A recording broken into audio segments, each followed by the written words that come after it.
जैसे रोज सूरज का निकलना तय है, जैसे रोज रात होती है यह भी तय है, वैसे ही लगभग रोज असदुद्दीन ओवैसी का कुछ ना कुछ बोलना और देश में हिंदू मुसलमान की खाई को बढ़ाने की कोशिश करना भी लगभग तय है। यह लगभग रोज करते हैं बॉस। वो सावन का महीना चल रहा है, देश में करोड़ों शिव भक्त कांवड़ यात्रा कर रहे हैं। भोले के भक्तों के लिए सरकार, प्रशासन और स्थानीय स्तर पर आम लोग भी व्यवस्था करते हैं। इस साल भी कांवड़ियों की सेवा हो रही है। आम लोग तो कर ही रहे हैं, प्रशासन भी कर रहा है। दिल्ली, उत्तर प्रदेश से लेकर उत्तराखंड तक कांवड़ियों पर पुष्प वर्षा हो गई। कहीं हेलीकॉप्टर से, कहीं क्रेन से, कहीं जीप से, तो कहीं बुलडोजर से पुष्प वर्षा हो गई। मतलब कुछ फूल बरसा दिए गए। ऐसा नहीं है कि रोज हो रहा है, नियमित तौर पर हो रहा है, घंटों घंटों हो रहा है, यह भी नहीं है। मुख्यमंत्री योगी आदित्यनाथ की तस्वीर है, वो भी हर साल करते हैं, ये भी तस्वीर आई है। लेकिन कांवड़ियों पर चंद फूल क्या बरस गए। AIMIM के अध्यक्ष असदुद्दीन ओवैसी को जैसे कांटे चुभ गए। कोई शरीर में नहीं कांटा चुभा देता घप घप। कांवड़ियों की सेवा पर कुछ सवाल उठाए उन्होंने।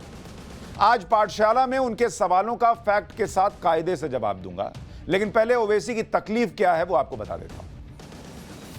कांवड़ियों पर फूल बरसाने से ओवैसी इतने नाराज हो गए कि आज एक के बाद एक 4 ट्वीट कर दिए। भाई 4 ट्वीट लिखे कि पुलिस ने पंखुड़ियां बौछार की, कांवड़ियों का झंडों से इस्तकबाल किया, उनके पैरों पर लोशन लगाया और उनके साथ इंतहाई शफकत से पेश आए। दिल्ली पुलिस ने लोहारों को हटाने की बात की ताकि कांवड़िया नाराज न हो जाएं। यूपी हुकूमत ने यात्रा के रास्तों पर गोश्त पर पाबंदी लगा दी। मुसलमान खुली जगह पर चंद मिनट के लिए नमाज भी अदा करे तो बवाल हो जाता है। एक से नफरत और दूसरों से मोहब्बत क्यों? एक मजहब के लिए ट्रैफिक डाइवर्ट और दूसरे के लिए बुलडोजर क्यों? अगर इन पर फूल बरसा रहे हैं तो कम से कम हमारे घर तो मत तोड़िए। मैंने कहा ना, सूरज उगना तय, चांद का आना तय, ओवैसी का आग लगाना भी तय। मतलब पूरे ट्वीट में उन्होंने तय कर दिया कि हिंदुओं के साथ देखिए पुष्प वर्षा की जा रही है और मुसलमान के घर तोड़े जा रहे हैं, मुसलमान को टारगेट कर रहे हैं। उसके नमाज से भी लोगों को दिक्कत है इस देश में। जब लंबे लंबे ट्वीट से भी ओवैसी का मन नहीं भरा तो उन्होंने अलग अलग चैनलों पर बयान भी दिए। एक बार ओवैसी को सुन लीजिए, फिर सुनाएंगे। आप कांवड़ यात्रा को, कांवड़ियों को आप उनके पैर दबाइए, उनके पैर की मालिश करिए, आप उन पर फूल बरसाइए, इस पर हमको एतराज़ नहीं है। मगर जब कोई एक मुसलमान चंद मिनट के लिए नमाज पढ़ता है तो 153A 295 लगा देते हैं, उसमें आप मदरसे को तोड़ देते हैं। तो ये यूनिफॉर्मिटी होनी चाहिए। आप डिस्क्रिमिनेशन कर रहे हैं समुदायों की और रिलीजन की बुनियाद पर, जो हमको लगता है गलत है। यूनिफॉर्मिटी होनी चाहिए, समरूपता होनी चाहिए, ये ओवैसी साहब शब्द का इस्तेमाल कर रहे हैं। तो आज उनको यूनिफॉर्मिटी दिखाऊंगा इस देश की। कह रहे नमाज थोड़ी देर के लिए पढ़ ले, सड़क छेक छेक कर हर जुमे नमाज पढ़ना और साल में सावन के महीने में कुछ दिन के लिए कांवड़ यात्रा के लिए सड़क के किनारे किनारे चलना इनको बराबर लगता है। कुल मिलाकर अपने अलग अलग ट्वीट और बयानों के जरिए ओवैसी ने कई सवाल उठाए। पहला सवाल उन्होंने उठाया कि कांवड़ियों पर पुष्प वर्षा क्यों हो रही है। भाई असदुद्दीन ओवैसी को पुलिस के पुष्प वर्षा से समस्या है, लेकिन उन्हें थोड़ा सा समझा दूं कि ऐसा नहीं है कि सिर्फ कांवड़ियों पर पुष्प वर्षा हो रही है। अलग अलग धर्म के अनुसार पुलिस और प्रशासन धार्मिक आयोजन का हिस्सा बनते हैं। जैसे रमजान के महीने में पुलिस इफ्तार का आयोजन भी करती है। तस्वीर आपको दिखा रहा हूं। यह रमजान के महीने में जो लोग बहनें हिजाब पहनकर बैठी हैं, छोटे बच्चे बैठे हैं, उनको पुलिस खिला रही है। उसका तो नहीं पूछे कि ये खाने की थाली पर कितना खर्च कर दिया। तब तो नहीं बोले कि मुसलमानों पर अत्याचार हो रहा है या मुसलमानों को खाने की थाली दे रहे हैं और हिंदुओं पर अत्याचार हो रहा है। ये तो ओवैसी ने नहीं बताया। ओवैसी ये तस्वीर काट देते हैं, हम दिखाते हैं। सोशल मीडिया पर यह वीडियो वायरल हुआ। इस वीडियो में आपको दिख रहा है कि पुलिस रोजा रखने वाली महिलाओं और बच्चों के लिए अपने हाथ से खाना परोस रही है। लेकिन ये वीडियो ओवैसी ट्वीट नहीं कर पाएंगे, उनके हाथ कांप जाएंगे इसको करने। लेकिन फूल पुलिस बरसा रही है और देखो हिंदुओं पे बरसा रही है और मुसलमान पर तो नहीं बरसाती। ये उनको बताना है। अरे मुसलमान ही ना है, ये हिंदू बच्चियों को हिजाब पहना के बैठा दिए हैं, बच्चा को बैठा दिए हैं और प्लेट थमा रहे हैं। लेकिन ये ओवैसी को नहीं दिखेगा, उनको नहीं दिखेगा, लेकिन आप देखिए, ताकि एजेंडाधारी सवाल जो उठाए जाते हैं इस देश की पॉलिटिक्स में, उससे बचे रहें। यहां आपको यह भी बता दूं कि हैदराबाद पुलिस भी इफ्तार पार्टी का आयोजन करती है। उसी हैदराबाद की बात कर रहा हूं जहां से ओवैसी सांसद हैं। यह आपको 24 मई 2018 की तस्वीर दिखा रहा हूं। यह हैदराबाद पुलिस ने इफ्तार पार्टी का जो आयोजन किया था उसकी तस्वीरें आपको दिखा रहा हूं। पुलिस जो है वो सिर्फ हवा क्रिएट करने के लिए नहीं होती, पुलिस समाज से जुड़ती भी है। जब आप ये सब करते हैं तब आप दूसरे को बोलते हैं कि भैया देखो लॉ एंड ऑर्डर मेंटेन करो, थोड़ा हमको भी बताओ कहां गड़बड़ है, नहीं है, हमारी बात सुनो, तब होता है। कोड़े मारकर पुलिस काम नहीं कराती है। तो पुष्प वर्षा जो हो रही है वो सामने वाले को सम्मान देकर उसके मन में पुलिस के लिए एक श्रद्धा का या एक रेस्पेक्ट का भाव जगाने जैसा है कि फिर कल को लॉ एंड ऑर्डर मेंटेन रहे, ये भी हो। ऐसे ही 2018 में जब हैदराबाद की पुलिस ने इफ्तार पार्टी का आयोजन किया तब ओवैसी कहां थे? हैदराबाद ही में ना हो रहा था, उनको तो दिखना चाहिए था, लेकिन उनको नहीं दिखेगा। दिख भी जाएगा तो आपको दिखाएंगे नहीं। ओवैसी का दूसरा सवाल क्या था कि ट्रैफिक रूट में बदलाव क्यों कर दिए भाई? अगर सिर्फ हरिद्वार की बात करें तो 4 करोड़ लोग कावड़ लेकर हरिद्वार जाते हैं। अगर रूट में बदलाव नहीं किया जाएगा तो बड़ी समस्या खड़ी हो जाएगी। ईद और बकरीद के मौके पर भी इसी तरह से मस्जिदों के आसपास रूट बदले जाते हैं। लेकिन ओवैसी ने तब ट्वीट करके यह नहीं कहा कि मस्जिदों के पास से ट्रैफिक का डाइवर्जन क्यों किया।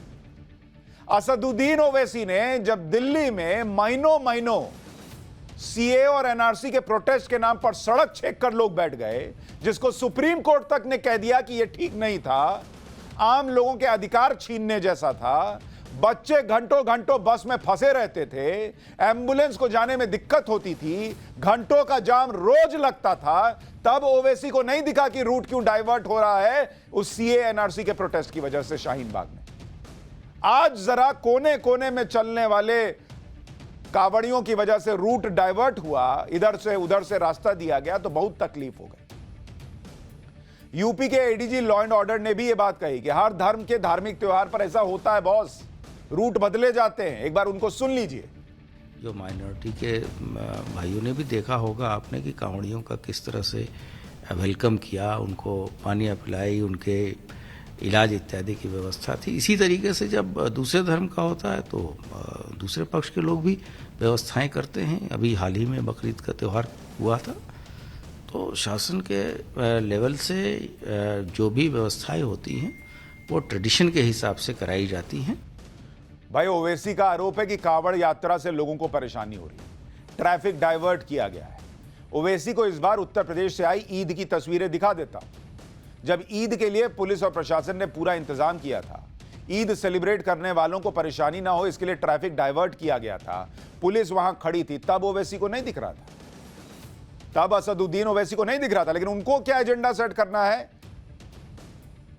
कि सारी सुविधा हिंदुओं को मिल रही है और मुसलमान पर अत्याचार हो रहा है। ये जब पुलिस खड़ी थी ईद के वक्त, जब मुहर्रम का जुलूस निकलता है और तब रूट दिया जाता है, तब रूट डाइवर्ट किया जाता है, वो ओवैसी साहब को नहीं दिखता है। असदुद्दीन ओवैसी ने तीसरा सवाल उठाया कि कावड़ियों को झंडे क्यों दे दिए गए? क्या किसी कावड़ियों को तिरंगा देना भी अब अपराध हो गया, गलत बात हो गया क्या? ओवैसी जी, तिरंगा देश का झंडा है। सिर्फ कावड़ियों को ही नहीं, देश के हर नागरिक के हाथ में तिरंगा होना चाहिए। और जिनको तिरंगा हाथ में मिलने से तकलीफ हो, दिक्कत हो, प्रॉब्लम उनमें है। तिरंगा दिया जा रहा है, इससे किसी को समस्या नहीं होनी चाहिए। ओवैसी ये भी भूल जाते हैं कि शाहीन बाग से लेकर किसान आंदोलन के दौरान पूरे देश ने देखा कि किस तरह से प्रदर्शनकारी तिरंगा लेकर अपनी आवाज उठा रहे थे। तब तो तिरंगा उठाना यह मैसेज देने के लिए था कि हम देश की बात कर रहे हैं, भले चंद कुछ एक हिस्से के किसान हो या सीए एनआरसी को लेकर एक जगह प्रदर्शन हो। लेकिन कावड़िए को अगर तिरंगा दे दिया गया कि उसके अंदर देशभक्ति की भी भावना जगे और प्रबल हो, तो उस ओवैसी को उससे भी दिक्कत है। ओवैसी ने कावड़ियों के लिए ट्रैफिक डाइवर्ट करने का मामला उठाते हुए योगी के बुलडोजर एक्शन पर सवाल उठाए। लिखा कि एक मजहब के लिए ट्रैफिक डाइवर्ट और दूसरे के लिए बुलडोजर क्यों? लेकिन इसकी सच्चाई भी आपको पहले बताई है मैंने। यूपी में जब भी बुलडोजर चला तो अवैध निर्माण पर चला, हिंदू मुसलमान नहीं देखा गया। जमीयते उलमाए हिंद ने बुलडोजर एक्शन के खिलाफ सुप्रीम कोर्ट में याचिका भी दायर की और आरोप लगाया था कि मुसलमानों को निशाना बनाया जा रहा है।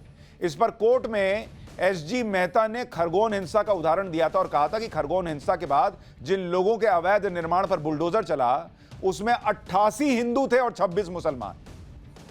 88 हिंदू 26 मुसलमान। लेकिन ओवैसी आपको यह नहीं बताएंगे, वो बताएंगे सब मुसलमानों का तोड़ दिया। सुप्रीम कोर्ट ने अवैध निर्माण पर बुलडोजर एक्शन पर रोक लगाने से इनकार कर दिया और कहा कि अधिकारियों को कार्रवाई करने से रोकने के लिए आदेश पारित नहीं कर सकते। कोर्ट ने कहा कि निगम के नियमों के हिसाब से अगर निर्माण अवैध है तो उसको कैसे गिराने से रोक देंगे भाई। सुप्रीम कोर्ट ने यह भी कहा कि कानून का पालन करना होगा और इसे लेकर कोई विवाद नहीं है। लेकिन ओवैसी आपको यह नहीं बताएंगे, वो बताएंगे सिर्फ मुसलमानों का घर गिर रहा है। ओवैसी आपको यह नहीं याद दिलाएंगे कि जब लाउडस्पीकर हटाए गए थे तो मंदिरों और मस्जिदों दोनों जगह से हटाए गए थे, क्योंकि उनके एजेंडे को यह सूट नहीं करता कि इस देश के मुसलमान को यह लगने लगे कि अरे ये तो सबके साथ हो रहा है, ये तो हर नागरिक के साथ हो रहा है, जो गलत है उस पर सबके साथ समान व्यवहार हो रहा है। क्योंकि जब तक मुसलमान में यह नहीं भरेंगे कि तुम प्रताड़ित हो और तुमको इस प्रताड़ना से निकालने के लिए मैं ही वो मसीहा हूं असदुद्दीन ओवैसी जो तुम्हें बचाएगा, निकालेगा, तब तक वोट कैसे मिलेगा।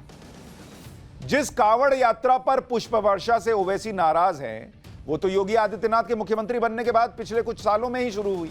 लेकिन दशकों से सरकारी खर्च पर हो रहे इफ्तार पर तो उन्हें कभी परेशानी नहीं हुई।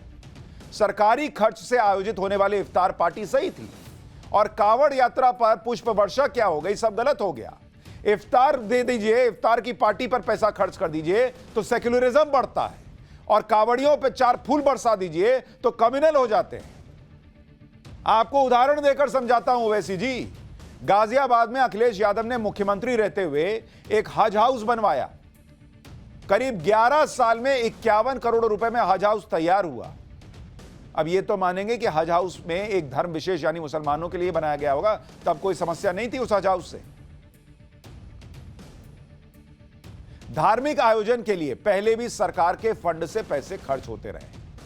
साल 2012 में इंडियन एक्सप्रेस की तरफ से दाखिल एक आरटीआई से जवाब मिला था, वो आपको बताता हूं वो जवाब क्या कहता है। और वो जवाब ये कहता है, आरटीआई में पूछा गया सवाल धार्मिक आयोजनों पर कितना पैसा खर्च हुआ, तो बताया गया 2012 में जवाब आया, यानी 2002 से 2012 के बीच में 10 साल में इफ्तार पर कितना पैसा खर्च हुआ आपको पता है? 1,75,00,000 रुपया, 1.75 करोड़ खर्च हुआ। तब असदुद्दीन ओवैसी कहां थे? साल 2004 से पीएमओ की तरफ से, 2004 से पीएमओ प्रधानमंत्री कार्यालय की तरफ से 6 इफ्तार पार्टी का आयोजन हुआ। प्रधानमंत्री कार्यालय इफ्तार पार्टी दे रहा था, तब ओवैसी को दिक्कत नहीं हो रही। और इसमें खर्चा कितना हुआ? 1,03,00,000 रुपया। तब पूछते प्रधानमंत्री से, मनमोहन सिंह जी को फोन करके कि सर ये इफ्तारी पार्टी क्यों दे रहे हैं? हिंदुओं के साथ तो गलत हो रहा है, ये तो सरकारी पैसे का खर्च है, ये तो रेवड़ी बांटने जैसा है। आज तो बड़ा ज्ञान दे रहे हैं। इसके अलावा राज्यसभा सचिवालय,